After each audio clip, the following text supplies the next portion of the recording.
لله وكفى وسلام على عباده الذين اصطفى أما بعد. قال الله سبحانه وتعالى في كلامه القديم: أعوذ بالله من الشيطان الرجيم وقل ربي زدني علما آمنا بالله صدق الله مولانا العظيم. கண்ணியத்திற்கும் மிகுந்த மரியாதைக்கும் உரித்தான மேலான பெரியவர்களே, பாசத்திற்குரிய சகோதரர்களே, கண்மணி நாயகம் ஸல்லல்லாஹு அலைஹி வஸல்லம் அவர்களின் கண்ணியமான சமுதாயத்தினர்களே, அல்லாஹ் ரப்புல் ஆலமீன் இந்த உலகத்திலே மனிதனை படைத்து மனிதனுக்கான கண்ணியத்தையும் மரியாதையும் எதில் வைத்துள்ளான் என்று நாம் ஆய்வு செய்து பார்த்தால்,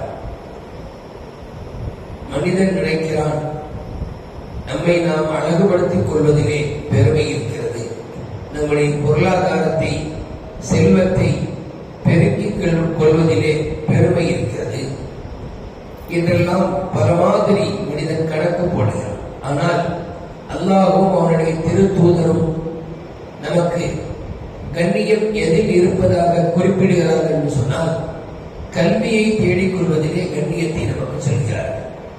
ஒரு மனிதன் கல்வியாளராக இருந்தால், ஒரு மனிதன் கல்வியை தேடி அடைந்த ஒரு கல்விவானாக இருந்தால், அவனுடைய வாழ்க்கையில் அவன் இருக்கிற போதும் கண்ணியம், இந்த உலகத்தை விட்டு பிரிந்த பிறகும் கண்ணியம். உலகத்தில் குர்ஆனிலே அல்லாஹ் எந்த இடத்திலும் இப்படி துஆ செய்யும்படி சொல்லவில்லை.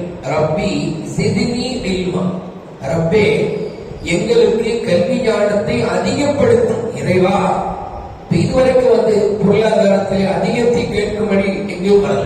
ஒரு சஹாபி ஒரு இறை ஒரு நபித்தோழர் நாயகத்திடத்துல பெருமானார் ஸல்லல்லாஹு அலைஹி வஸல்லம் எனக்கு பொருளாதாரம் அதிகமாக துஆ செய்யுங்கன்னு சொன்னாங்க. அப்ப நபி ஸல்லல்லாஹு அலைஹி வஸல்லம் சொன்னாங்க, வேண்டாம்ப்பா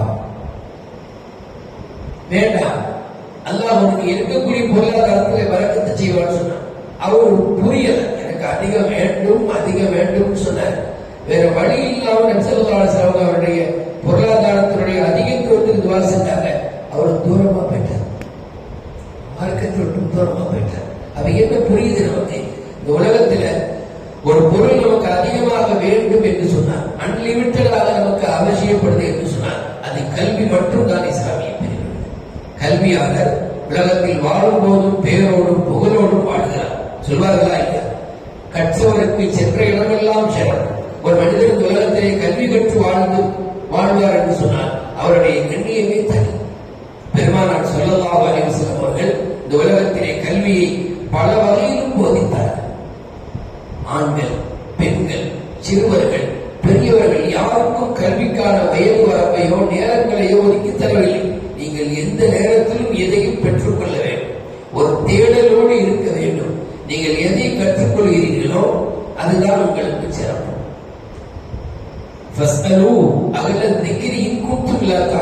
உங்களுக்கு தெரியலையா, தெரிந்த மக்களிடத்துல கேட்டு தெரிந்து கொள்ளுங்கள். ஒரு வேலையை ஒருத்தட்ட போய் கேட்கறது நமக்கு ஒரு ஏதாவது ஒரு வகையில் தாழ்வு மனப்பான்மையாக இருந்தால், வெட்க உணர்வு நமக்கு ஏற்பட்டால் அதை தூக்கி போட்டிடுங்க. அல்லாஹ்வுடைய குர்ஆன் இடத்தில் சொல்லுது, ஃபஸ்அலு அஹ்ல ذிக்ர்.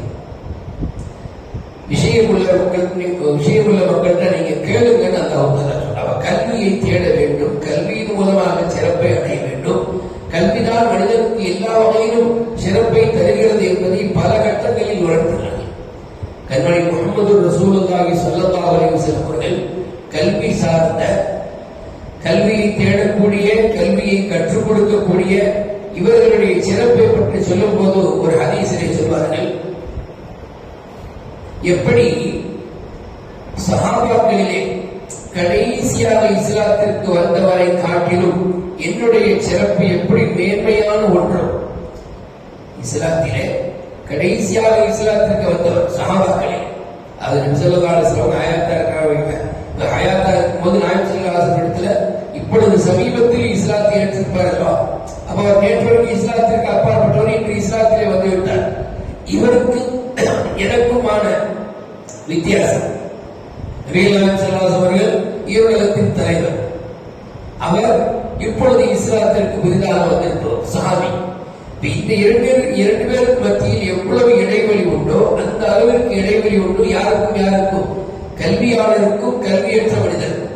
நபி ஸல்லல்லாஹு அலைஹி வஸல்லம் சொல்வாங்க, ஃபதுலுல் ஆலிமி அலல் ஆபிதி கஃபதுலி அலா அத்னா. ஒரு கல்வியாளரின் சிறப்பு கல்வி இல்லாமல் வெறுமனே வழக்கசாலியாக இருப்பவனை காட்டிலும் ஒரு கல்வியாளரின் சிறப்பு என்பது உங்களிலே கடைசியாக வந்த மனிதரை காட்டிலும் என்னுடைய சிறப்பை போல. அப்படியானால் நான் முஸ்லிம் சமூகத்திற்கு பலமாகவே சொல்வேன், இஸ்லாமிய மார்க்கத்திலே கல்வி தேடல் என்பதை எல்லா வகையிலும் வலியுறுத்தப்பட்டது. தேடிக்கொண்டே இருக்க வேண்டும். இன்மை அதிகப்படுத்துகிற அந்த துவா நமக்கு எந்த உற்சாகத்தை தரணும்னு சொன்னா, நாம கடைசி வரை மரணம் வரை நம்முடைய கல்வி தேடல் நீடிக்க வேண்டும். இந்த உலகத்திலேயே நாம உலகத்தை விட்டு போன பிறகும் கூட நம்முடைய அந்த புகழும் பெயரும் இருக்க வேண்டும் என்று சொன்னார். வேற எந்த வழியிலும் நாம் அதற்கு ஏற்பாடு செய்ய முடியாது. கல்வியினுடைய வழியில் இருக்க வேண்டும். ஒருத்தருக்கு நாம் கல்வியை கற்றுக் கொடுத்தால் நம்மிடத்திலிருந்து கற்ற கல்வி அது ஹயாத்தாக உயிரோடு இருக்கும். நாம் ஒரு நாள் இறந்து போகலாம். ஆனா என்ன சொல்வார்கள், இந்த கல்வியாளர் வாழ்ந்தார், இப்பொழுது இல்லை, ஆனாலும் அவர் கற்றுக் கொடுத்த கல்வி இருக்கிறது. கிதாபுகளிலே எத்தனை இமாம்களின் பெயர்களை நாம் சொல்கிறோம். அந்த இமாம்கள் எல்லாம், அந்த பெரியார்கள் எல்லாம் எந்த காலத்தில் வாழ்ந்தார்கள்? நம்மை விட 1000 நூற்றாண்டுகள் முன்பு, நம்மை விட 1000 வருஷங்களுக்கு முன்பு, நம்மை விட 1000 வருஷங்களுக்கு முன்பு வாழ்ந்தவர்களை நாம் இன்றும் பேசிக் கொண்டிருக்கிறோமே, எந்த வகையில? நமக்கும் அவர்களுக்கும் ஏதாவது சொந்தமா பந்தமா எதுவும் இல்லை. அவர்களுடைய கல்வி சேவை இன்று வரை நினைவு கூறப்படுகிறார்கள். மேலான பெரியவர்களே, நாமும் சரி, நம்முடைய பிள்ளைகளுக்கும் சரி, கல்வியினுடைய ஒரு பெரிய ஒரு சொத்தை நாம் அவர்களுக்கு விட்டு செல்ல வேண்டும். கல்வி இல்லாத சமுதாயத்தை விட்டு செல்வது மிகப்பெரிய ஒரு துர்பாக்கிய நிலைய. பெருமானார் ஸல்லல்லாஹு அலைஹி வஸல்லம் இந்த உலகத்தை விட்டு போகும் முன்பே எல்லா துறைகளிலும் ஒரு சிறந்த மேதாவியை விட்டு சென்றார். அரசியல் ஞானத்திலும் ஒருவர், ஆன்மீகத்திலும் ஒருவர், பொருளாதார நிபுணராக மேனேஜ்மெண்டிலேயும் ஒருவர், எக்கனாமிக் மேனேஜ்மெண்டிலேயும் ஒருவர், இப்படி எல்லா துறையிலும் ஒரு சிறந்த கல்வியாளரை விட்டுவிட்டு தான் அந்த உலகத்தை விட்டு செல்வார் போனார். அந்த சமுதாயம் நாம் நம்மிடத்தில் அந்த தேடல் இருந்து கொண்டே இருக்க வேண்டும். இந்த உலகத்தில் நாம் என்ன தேடுகிறோமோ, எதை சேர்த்து வைக்கிறோமோ அது பிறகு அது நமக்கெல்லாம் என்ன எழுதப்பட்டிருக்கு அது கிடைத்து விடுவோம். நமக்கு இந்த துனியாவில் என்னென்ன வரணும்னு அல்லாஹ் தஆலா முடிவு பண்ணியிருக்காரு, அது வந்துடும். நான் கல்வி என்பது நாம தேடி பெற்றுக் கொள்ள வேண்டும். நாம ஒரு இடத்துல ஒரு விஷயம் இருக்குது. அதற்கு அப்துல்லா இப்னு அப்பாஸ் ரலியல்லாஹு பெரிய தந்தையின் மகனார், கிட்டத்தட்ட நாயகத்திற்கு தம்பி உறவு. அவர்கள் ஒரு மனிதரிடத்திலே ஹதீஸ் இருக்குது என்று கேள்விப்பட்டு அவர் மதீனாவில் இருந்து புறப்பட்டு அவ்வளவு தூரம், கிட்டத்தட்ட ஒரு நாள் 2 நாள் பயணம் செய்து போகக்கூடிய தூரம், அவ்வளவு தூரம் சென்ற இடத்திலே கல்வி கற்பதற்காக வீட்டு வாசலில் நிற்கிறார்கள். அவர் உறங்கிக் கொண்டிருக்கிறார். இவங்க நினைச்சா என்ன செஞ்சிருக்கலாம்? நபியினுடைய தம்பிங்கிற அந்த உரிமையை பயன்படுத்தி தடார்னு கதவை தட்டி ஒரு ஹதீஸ் ஒன்று இருக்காமல கொடுங்க அப்படின்னு கேட்டுக்கலாம். இப்படி கேட்கல. ஏன்னா நாம தேடி வந்திருக்கிறோம், அவர்கள் கொடுத்த இடத்துல இருக்கிறார் என்று சொல்லி அந்த கல்வியாளருக்கு மார்க்கு கொடுத்த மரியாதையை பாருங்கள். அவர் வாசலிலேயே உட்கார்ந்து இருக்கிறார்.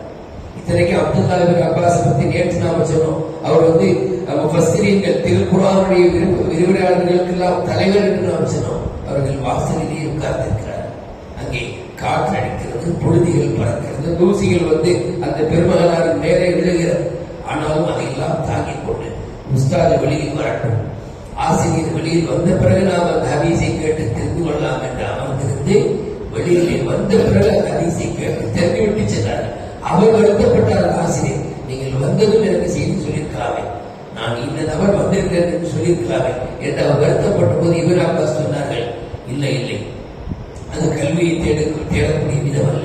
கல்வி என்பதை அவர்கள் கொடுக்கும் போது நாம் வாங்கிக் கொள்ள வேண்டும், அவர்களை இடையூறு செய்யக்கூடாது என்பதாக சொல்லி தந்தார். மேலான பெரியவர்களே, இந்த மாதிரி ஒரு சமுதாயம் நாம் இன்னைக்கும் நம்முடைய கல்வி சேவை தொடர வேண்டும். உலகத்தில் யாரெல்லாம் அவர்கள் நம்ம மார்க்கத்தில் உள்ளவர்களாக இருக்கட்டும், சகோதர மார்க்கத்தில் உள்ளவர்களாக இருக்கட்டும், கல்வியோடு வாழ்ந்து கல்வியோடு இந்த உலகத்திற்கு போகிற போது பெயரும் புகழும் அல்லாஹ் தஆலா அவர்களுக்கு இந்த உலகத்தின் நிலைக்கு செய்கிறோம்.